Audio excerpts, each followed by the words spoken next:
Olá, família do canal, sejam bem-vindos a mais um vídeo. Pois é, a NASA anunciou no dia de hoje que encontrou água na Lua. Bom, mas Thiago, mas a gente não sabia que tinha água na Lua? Isso não era nenhuma novidade. Sim, realmente não era nenhuma novidade nós sabermos que tínhamos água na Lua. Mas onde é que está essa novidade? É isso que eu vou falar, tá? Porque onde foi encontrado não era algo assim tão esperado, mas realmente foi detectado, tá certo? Então, quer saber como é que aconteceu, como é que foi detectado? Vem comigo que eu vou lhe mostrar. Mas antes, não deixe de se inscrever no canal para receber sempre as notificações, né? Ative o sininho para ficar a par sempre das notícias de um conteúdo relevante. Vem comigo que eu vou lhe mostrar.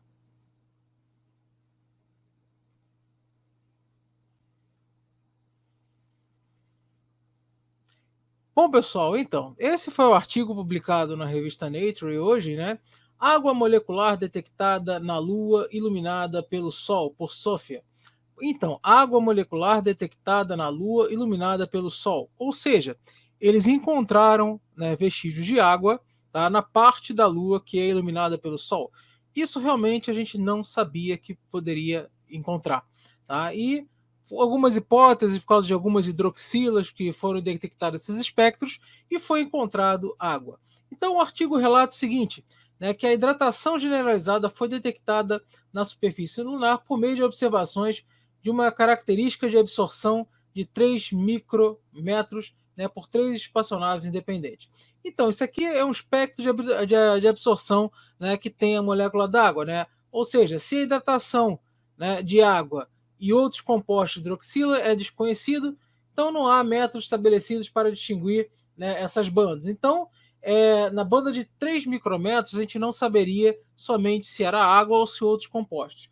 Mas a NASA fez uma experiência, né, que pegou a banda de vibração fundamental da água molecular, que possui uma assinatura espectral de 6 micrômetros, tá? Que não é compartilhada por outros compostos, né, outros compostos de hidroxila. Então, o que acontece? A água ela possui esse espectro de emissão, tá, que é uma assinatura dela. Então, esse espectro de emissão foi capaz de detectar. Então, o que a NASA fez? Ela pegou essas apresentações do um observatório estratosférico, né? Colocou esse telescópio SOFIA, né? Que é um telescópio da astronomia, né? No caso, né, infravermelho, ou seja, ele vai captar o espectro infravermelho, colocou no avião e voou aproximadamente 42 mil pés, que dá aproximadamente 12.800 metros de altitude. Tá? Então, essas observações revelaram uma emissão de 6 micrômetros em altitudes, né, em latitudes lunares, devido à presença da molécula d'água na Lua. Né? Então, com base disso, estima-se que tem de 100 a 400 micrômetros por grama de água. Micrômetros por grama de água é uma medida chamada de fração de massa. Tá? E fração de massa nada mais é que a proporção fracionária, tá, de uma substância em uma mistura, ou seja, peso por massa. Tá? Então, nessas quantidades há uma estimativa, tá? Há uma estimativa de que tenha aproximadamente 355 mililitros por metro cúbico de área, por metro cúbico de volume, lá, como se fosse, imagina uma esfera de 1 metro cúbico de tamanho, né, de volume, 355 mililitros seriam de água, tá certo? Então, para vocês terem uma ideia disso daí. O deserto na Terra tem mais água do que lá, tá? Então, vamos dar uma olhada rapidamente aqui, né? Por que a gente consegue detectar? Porque nós sabemos que a água ela tem esse espectro de absorção. Tá? Isso aqui já é visto na Terra. E por que esse experimento ele teve que ser conduzido, né, justamente numa aeronave voando a quase 13 mil pés de altitude, 13 mil quilômetros de altitude?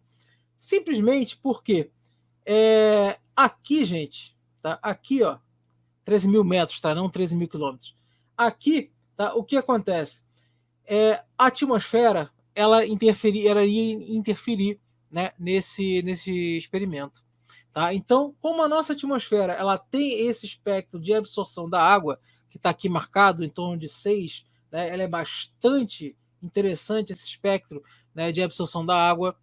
Aí, gente, ia dar problema no experimento, porque ia confundir com a atmosfera. Então, quando esse experimento foi feito voando a uma altitude onde a presença da água ela é muito, muito, muito rarefeita, tá? Ela é muito menor, tá? Tem muito pouca presença, e quando ela está presente, né, a essa altitude, tá? Ela está bastante congelada, então o espectro de emissão dela já não é dentro dessa faixa, tá? Já é uma faixa mais para cá.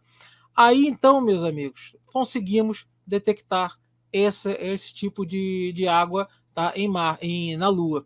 Então, uma coisa interessante disso daí é o seguinte, que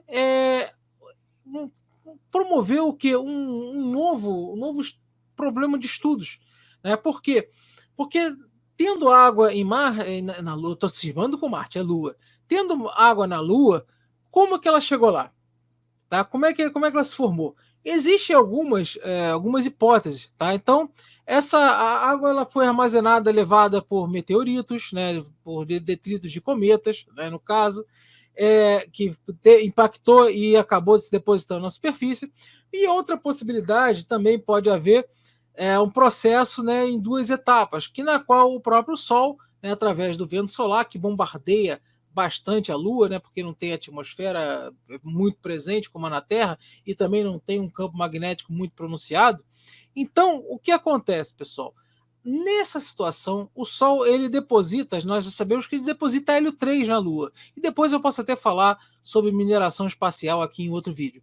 Então, o Sol também, através do vento solar, ele vai simplesmente vai depositar bastante hidrogênio trazido por esse vento solar. Então, nessa superfície da Lua, existe uma hipótese de causar uma reação química com os minerais, né, que por ser uma rocha telúrica, ou seja, a Lua ela é um satélite telúrico, tá, que com rochas semelhantes à Terra e bastante presença de oxigênio nas rochas. Então, essa reação química de radiação com deposição de hidrogênio pode gerar também hidroxilas, pode criar hidroxilas. Enquanto isso, né, essas radiações e esses bombardeios, né, de micrometeoritos podem estar transformando essas hidroxilas em água, quebrando essa molécula e fazendo, né, justamente a junção e formando moléculas d'água. Então, isso daí tem que ser estudado, não sabemos. Agora, o que isso tem a ver? O que isso pode levar? O que isso pode ser de bom para a humanidade achar água em Lua? Não tem água suficiente na Terra? Então, tem. Claro que na Terra tem água suficiente. Mas o interessante seria o seguinte: para a gente poder ter uma base lunar, para poder ter até como se especula, uma base de lançamento de foguete na Lua, tá? Ou então a mineração mais eficiente na Lua do hélio 3, é muito importante ter água. Por quê? Porque tendo água suficiente para você poder manter uma coleta e transformar em água potável, os astronautas, né, os astronautas, ou seja, as pessoas que vão ou construir essa futura base lunar, ou que vão simplesmente ter uma situação de poder viver lá na Lua, né, aí já estamos falando já de bastante tempo para frente, mas principalmente na área da mineração. É importante você ter que tirar recursos da Lua para ter a subsistência. Por quê? Porque vai ficar menos custoso. Imagina, né, missões para a Lua só para levar água. Né? Então, você levar uma quantidade de água enorme da Terra seria altamente custoso. Tá? Então, você ter de onde tirar, você ter uma forma de minerar na Lua, de transformar essa água, de ter uma água que você possa beber, tá? Então, fica muito mais fácil de você fazer a exploração, a mineração, né, desse hélio 3 e diminuir os custos. Tá? Uma coisa é o hélio 3, outra coisa... Bom, seja o que for, na exploração da Lua é necessário ter, sim, a água presente. Tá certo? Então, esse artigo aqui que saiu hoje na Nature, ele é muito interessante, tem aqui os dados completos, tal, da banda de absorção, tá? Mostra uma coisa muito legais. Eu vou deixar na descrição.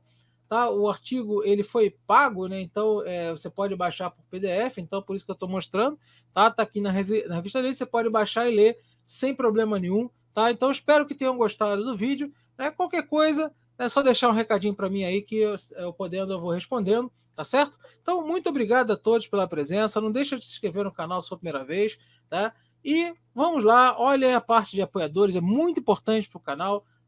O número de apoiadores cresceu um pouco, mas vamos lá, vamos ajudar aí o canal para trazer mais recursos, inclusive, né, com mais recursos eu consigo trazer entrevistas melhores de pessoas internacionais aqui para o canal, tá certo?